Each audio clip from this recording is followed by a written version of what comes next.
讲到这个风台所来引起的强风豪透，致使这个福建乡传出老树倒去，阻碍着道路通行的状况。福建乡公所第一时间嘛赶紧来到现场，甲风吹倒的老树锯条运走。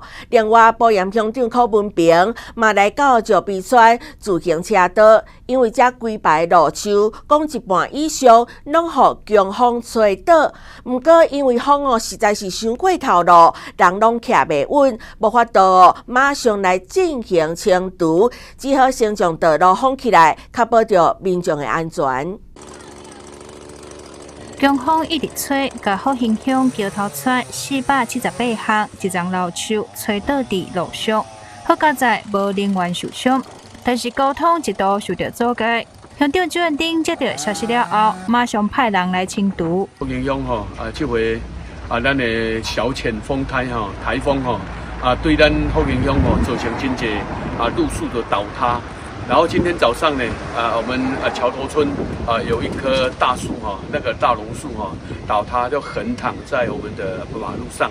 我们马上请清洁队到现场来做清理。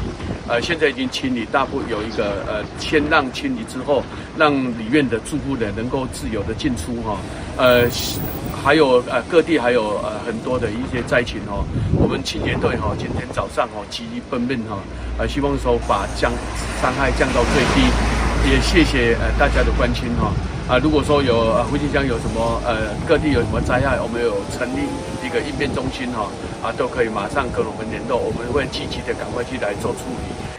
讲到这个小坑的威力，真正是白当看起。安装暗到5号早起，埔盐乡内也真侪路树倒去。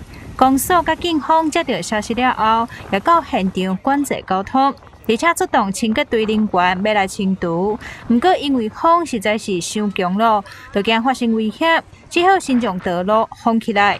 昨天台风进来到现在倒了5棵，昨天处理4棵，现在又倒了4棵。它这边是环线道路，那今天我们会想办法把它抢通，因为它都是整个塌下来，风真的很大。我们刚刚是不是沿路看就沿路开始抢救这样？对，沿路我们就是会造成用路人的危险的，我们会先抢救这样子。然后我们这个真的是要很大的一个进度，还有我们进入进度才可以。这个不要风这么大，还蛮危险。然后这一条路就倒6、7棵，不用多里的。风很大也很困难，对不对？现在很困难。怎么说？因为树随时要倒，不知道什么时候倒下来没办法处理。